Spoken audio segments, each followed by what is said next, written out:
দাঁড়াও, তুমি কই যাচ্ছ? আর সাথে এই মেয়েটাকে দেখে তো মনে হচ্ছে গ্রামে একটা খ্যাত মেয়ে, মনে হচ্ছে তোমার ওয়াইফ, তাই না?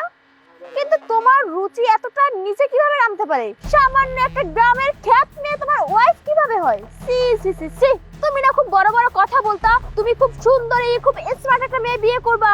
এই তোমার সুন্দরী আর স্মার্ট, ওকে দেখে তো আমার বমি আসতেছে। আমার মনে হইতেছে তুমি একটা কাজের বুয়া বিয়ে করেছো, বুঝতে পেরেছো? আরে তুমি আমার দিকে তাকাও, আমার ড্রেস আপ দেখো, ওর ড্রেস আপ দেখো। ওকে কখনো আমার লেভেলে আসতে পারবে? দেখো সাথী, অনেকদিন পর তোমাকে দেখেছি, ভালো লেগেছে। এখন আমাদেরকে যেতে দাও। তুমি যেতে চাইলেই তো আমি তোমাকে যেতে দিব না। এখন আমার কথা শেষ হয়নি। দেখেন বোন, আমাদের একটু কাজ আছে, আমাদেরকে যেতে দিন। আপনি এক টাইমে আমার বাসায় আসবেন, আপনাকে দাওয়াত রইলো। এই, তোর সাহস হয় কি করে আমাকে বোন বলার? আরে তোর ড্রেস আপ দেখ, তুই তোকে দেখ আর আমাকে দেখ। তোর কি কখনো মনে হয় যে তুই আমার বোন হওয়ার যোগ্য? হ্যাঁ, আরে তুই শুধু শুধু কেন আমাকে তোর বোন বলে পরিচয় দিস? হ্যাঁ, আমি কি তোর বোন? আরে তুই কি আমার বোন হওয়ার যোগ্য? আচ্ছা ঠিক আছে, বোন বলে যখন সমস্যা হচ্ছে, আমাদেরকে যেতে দিন, আমাদের তাড়া আছে, অন্য একদিন কথা হবে। না, তোরা চাইলেই এখন যেতে পারবি না। আমার এখনো মেঘের সাথে কথা বলা শেষ হয়নি। আমার মেঘের সাথে অনেক কথা আছে, এখানে দাঁড়িয়ে থাক আর চুপচাপ শোন আমরা কি বলছি। এই, এখন কথা বলছো না কেন? হ্যাঁ, চুপচাপ দাঁড়িয়ে দাঁড়িয়ে তামসা দেখছো, তাই না? তুমি এরকম একটা গ্রাম্য খ্যাত মেয়েকে কিভাবে বিয়ে করলে? এটা তোমার মাথায় ঢুকতেছে না। তুমি এমন একটা মেয়েকে বিয়ে করেছো, তার উপর একটা থ্রি পিস পরিয়ে রাখছো, তার উপর আমার মাথায় ঘোমটা দিয়ে ঢেকে রাখছো। ওকে দেখে মনে হচ্ছে গ্রামের গৃহবধূ। সাথী দেখো, হসপিটালে একজন রোগী আছে, আমাদেরকে তাড়াতাড়ি যেতে হবে। প্লিজ তুমি আমাদের আটকেও না, আমাদেরকে যেতে দাও। মেঘ, আমার কথার উত্তর না দিয়ে তুমি এখান থেকে কোথাও যেতে পারবে না। আচ্ছা তুমি আমাকে একটা কথা বলো তো, তুমি আমাকে বিয়ে না করে ওকে কেন বিয়ে করলে? ওর ভিতরে এমন কি আছে যেটা আমার ভিতরে নাই?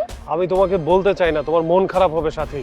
আরে তুমি বিয়ে করেছো তাতেই আমার মন খারাপ হয়নি, আর এখন আমাকে বললে আমার মন খারাপ হবে? আমার কোনো মন খারাপ হবে না। তুমি আমাকে সরাসরি উত্তরটা দাও।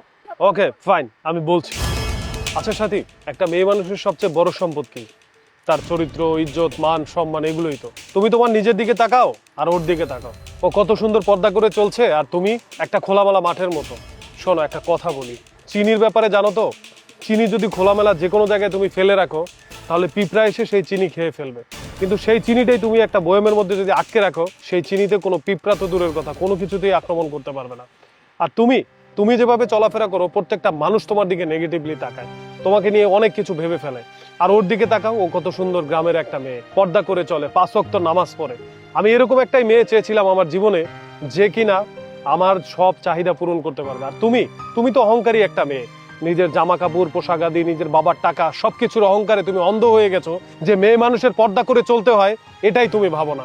যাই হোক, আমি তোমাকে আর বেশি কিছু বলতে চাই না, এমনিতেই তোমার মন খারাপ হয়ে গিয়েছে। দেখেন বোন, পর্দা করে চললে সবাই খুশি হয়, আর খোলামেলা ভাবে চললে যে কেউ আপনার দিকে খারাপ ভাবে তাকাবে, এটাই স্বাভাবিক। ঠিক আছে সাথী, তুমি আশা করি পর্দা করে চলবে, তাতে করে মহান আল্লাহ তাআলা খুশি হবে। তাহলেই তুমি তোমার সব কোশ্চেনের উত্তর পেয়ে যাবে। ভালো থেকো, চল।